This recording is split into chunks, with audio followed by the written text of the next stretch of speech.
The following video amplifies the voices and experiences of Māori women within traditionally male-dominated fields of engineering and engineering trades in Aotearoa, New Zealand.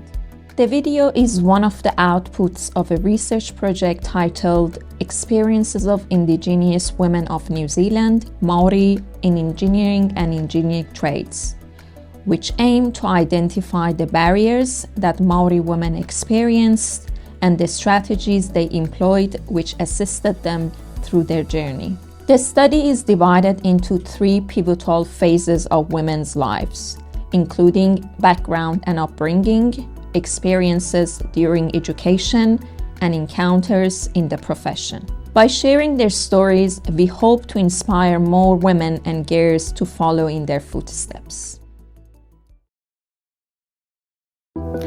Ko o tātara te maunga, ko tūtai kuri te awa, ko waiohe ki te marae, ko Ngāti Pārau te hapu, ko Ngāti Kahungunu te iwi, ko te wakatapu o Takitimu te waka, ko Wallace Luke toku papa, ko Jelaine Rose toku mama, ko Paranihia Luke ahau. Kia ora.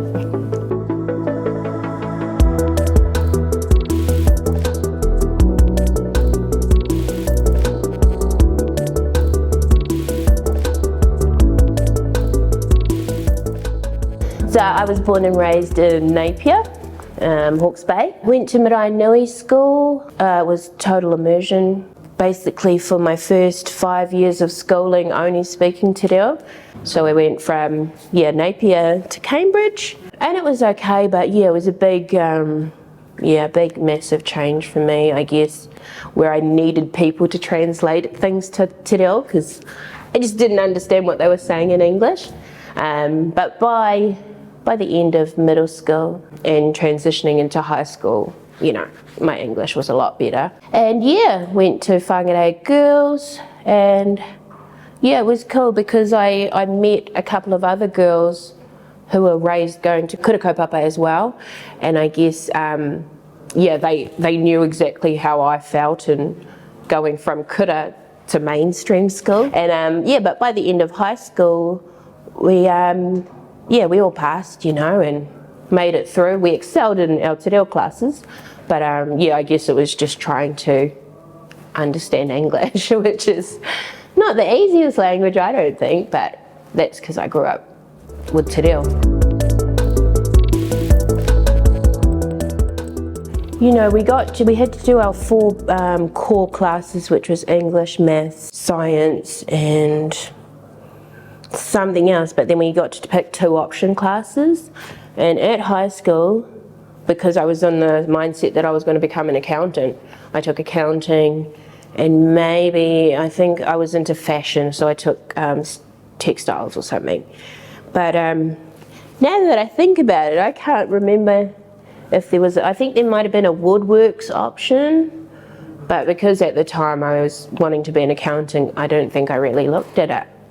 I thought I wanted to do something in finance, and then after a few years I was like, no, I need to do something more hands-on. And then when COVID came around, it kind of gave me time to think, like, I want a job that's going to give me security that there will always be a demand for. I impulsively bought a caravan, and then I realised I needed an electrical warrant of fitness. So I jumped on Google and I was like, well, how do I get one of these? And then an inspector's course popped up on Google and I was like, oh, I wonder if I can do that. And then going through the criteria, I was like, oh no, I've got to do this first and this first. And then I stumbled across the pre-trade course at Wintec. And so I was like, oh yeah, okay, I can do that. And then thank you COVID, because it kind of got me on this path and I love it.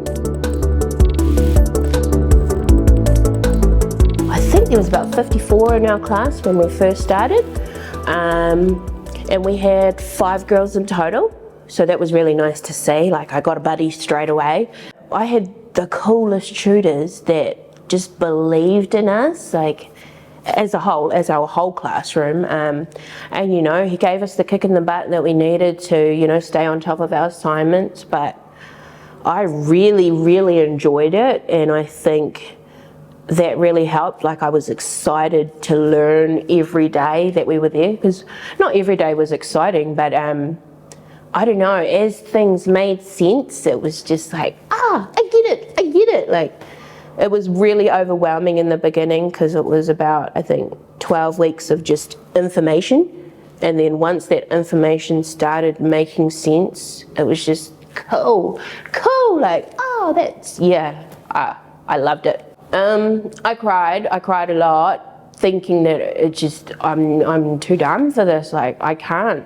But it was just realizing that these were just words I never knew before. So once I understood those words, knew what they meant and how they fit, it was like, okay, I'm not dumb, I just didn't know about this.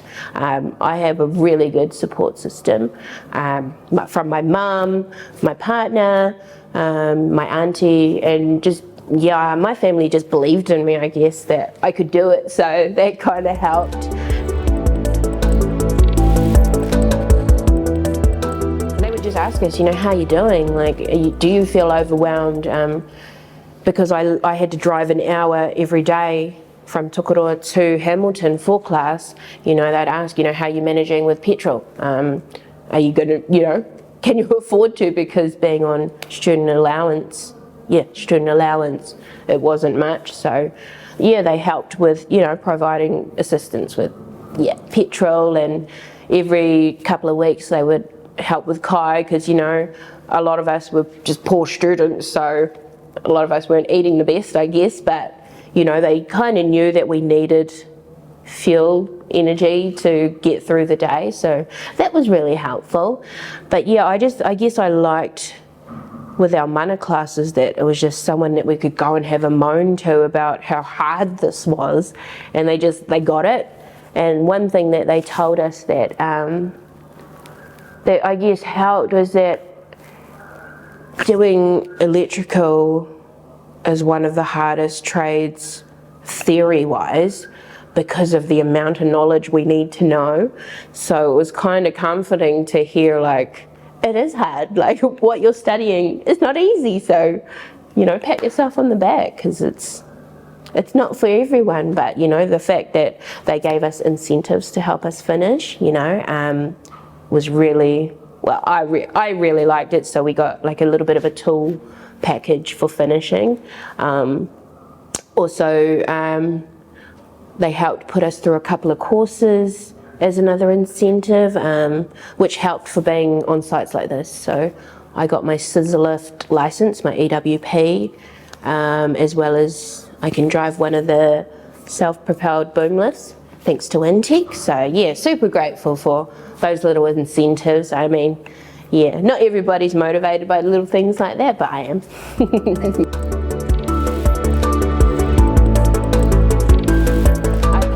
For many apprenticeships, and I didn't get too many replies back, and I was losing hope that I would just transition straight from pre-trade into my apprenticeship.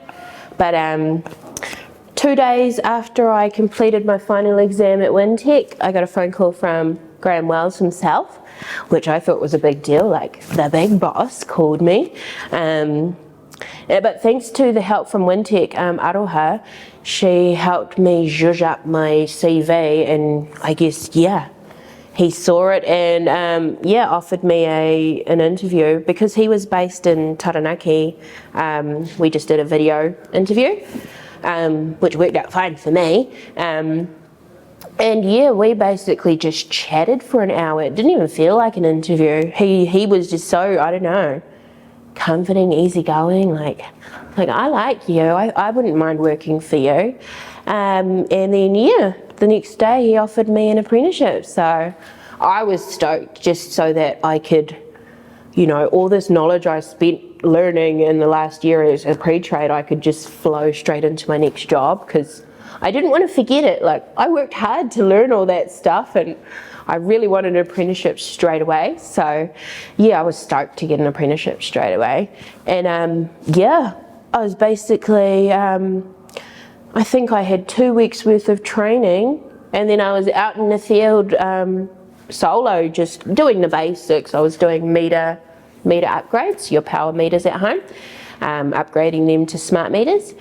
And so, yeah, I just love the faith and the independence he gave me in it straight away. You know, I'd never had a job where I was given a work vehicle and tools and stuff and just go. Like, you know, it was just nice to have so much faith in me. And yeah, and I've been here since, like going on 2 years in June. So yeah, no, I love it. I've learned so much. I've met so many cool people, and a lot of people, you know, want to share their knowledge with me, and that's what I love. Like, yeah, I will share my knowledge, but it's just nice to have it back, you know. So we're at the Tauhara geothermal plant here in Taupo. In June, I'll be a third year apprentice. I did my pre-trade course in June of 2020, and that was 1 year. 2021 in June, I started with Wells, and yeah, I've been with them since. I've managed to finish all my, I guess, theory work, exams, and now I'm just at the stage where I just need to get my on-job signed off, and then I'll be qualified. And so yeah, just enjoying the journey right now. Like it's really cool. Being here on site, I've managed to learn how to use, I don't know, maybe 20 different tools that I never even knew the name of. So yeah, I've been here since January this year, 2023. A lot of the foundation work was already done. Yeah, so Wells is doing the industrial side of the electrical, and there's another company, Altea, that are doing the more commercial side of the electrical. And yeah, it's so cool. I met so many different trades and asked for advice from the plasterers to the welders. Yeah, and they're all pretty friendly.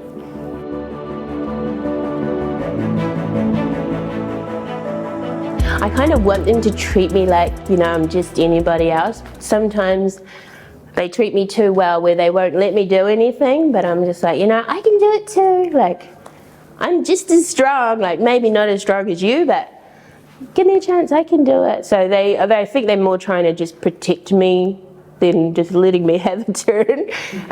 But yeah, I've just shown them, you know, I'm more than capable, so.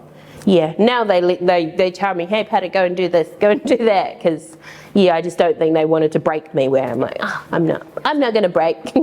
Yeah, because I was pretty green coming in here, not really knowing how to use much tools other than a drill. So they were kind of like holding me back. Or I just said they needed to just teach me how to use the tool, and then I'm fine from there. So yeah, just a bit of training really. They're more like, wow, you want to do this? And I'm like, yeah, I can do this. Yeah. So I have a lot more nieces than I do nephews. And so I kind of, my goal is to just inspire them or just show them that, you know, just because this is mostly seen as man kind of work, that we're more than capable of doing it as well. Like we can do what the boys can do too. If you're interested in it, I guess, yeah, you've got to have that want to do it. Like I wanted to learn how electricity works. So if you kind of, you know, if I see that in my nieces or my daughter, then yeah, I'm gonna, hey, you really want to? Yeah, I'll show you. As well as my nephews and my son as well. But yeah, I just didn't want it to be just seen as only men can do that kind of work, because, you know, yeah, we can all do it.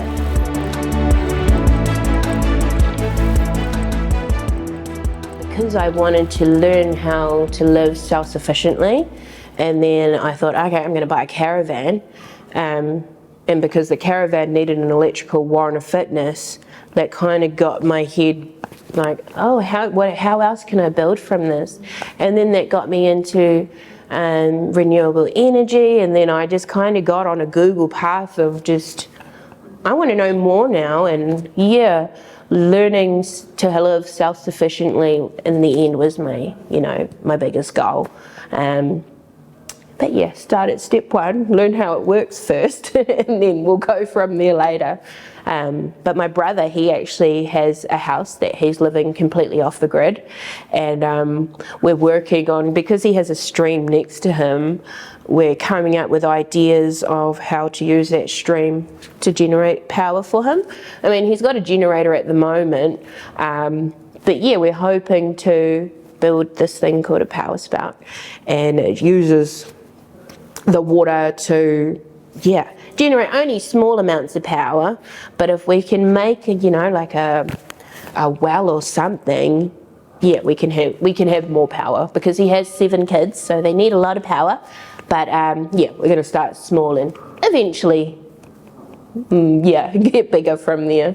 I'm going for my industrial ticket because it opens so many more doors. Like I can do the, I'm doing the papers for, so I can work doing like your housing, your residential housing and your commercial buildings, but my specialty is going to be more on the industrial side. Just because I guess it's so interesting, the type of work we can do is so interesting, from knowing how a teeny tiny amount of power can just, yeah, give you so many different types of readings. It's cool. I don't know how to explain it without going too much into detail, but yeah. My marae back in Napier, it was burnt down, and they always talked about wanting to be eco-friendly and all of that, and when they reopened our marae last year, they did it in the most, I don't know what the word is, eco-friendly way, where they used materials that were going to stand the test of time. I think it's mostly made out of concrete from the quarry just around the corner. So yeah, just a lot of things like that. But I wanted to, I guess, bring for my community, my hapu, that, I don't know, that I could help our marae run without anybody having to pay for it, like, because we do rely on, you know, koha from hapu iwi to help keep it running, to pay the bills. But if I could create something to have it power itself, like I've seen other marae do, using the river, the awa next to the marae, there's many hydro stations that they have, so that, you know, people can come and stay and live at the marae, and, you know, other than needing kai, yeah, you can live there and you can have heating and power and light, and no one has to pay for it, kind of thing, because our awa's working for us to generate the power.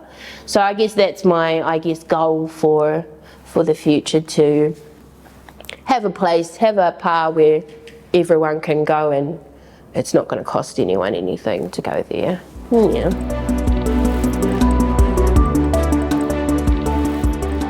My tutor, I don't know if it was a module or something, but they asked us to find a need, and I guess that's where I thought of my auntie straight away, because she is now on dialysis, but at the time she was getting close to the point where she had to have dialysis 3 times a week, and yeah, so her kidneys were at the point where it wasn't helping to moderate her temperature within her body, and she lives in Auckland, and you know, the cost of living up there is just so expensive, and so she was paying stupid amounts for power.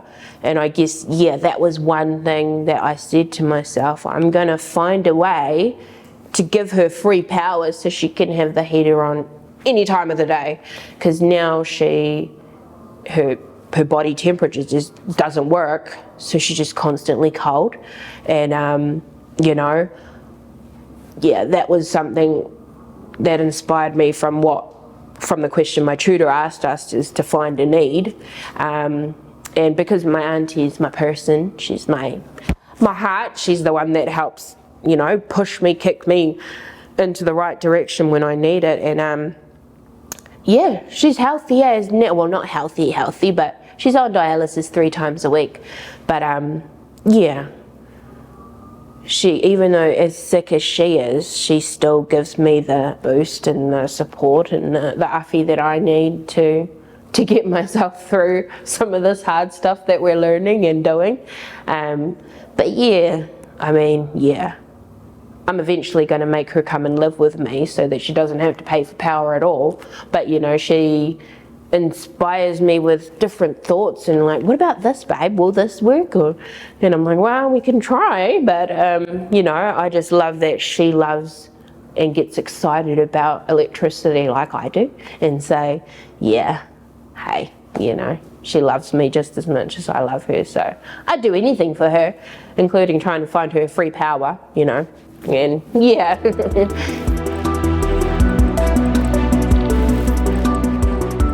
Well, again, Mr. Wells is super supportive. I had a conversation with him about how my daughter wanted a baby brother or a baby sister. And he was more than happy to support me if I wanted to go and, you know, have more babies. And I was like, you know, that's really nice. Like, you know, I don't know if I guess in the past I would have thought, oh no, you know, you'd get cut and that's it. You know, you've got to go and be a mum. But no, it's really nice to know that I can go and have babies and then I can come back. Like, I guess it was more harder for me to wrap my head around and my partner, because we both, well, he came from a family that believed man work, woman stays home. And yeah, I kind of flipped him on that and was like, no, we can both work, or I can work, you can stay home with the kids. Like, I love being a mum, but I also love to like learn and do things too, and I kind of just want to show my kids that, yeah, we can write our own story. We don't have to, yeah, copy everyone else's story and how they want to live their lives. But you know, yeah, it was definitely hard in the beginning, but yeah, having the right support around you and encouragement really helped. Yeah, the guys on site are choice as they. You know, I always get a, hey, Pata, every time I come in. And if I have one day off, you know, they're like, where were you? What happened? You know, they're really worried about me. And I'm like, oh, I was just, you know, I was sick, so I'm back now.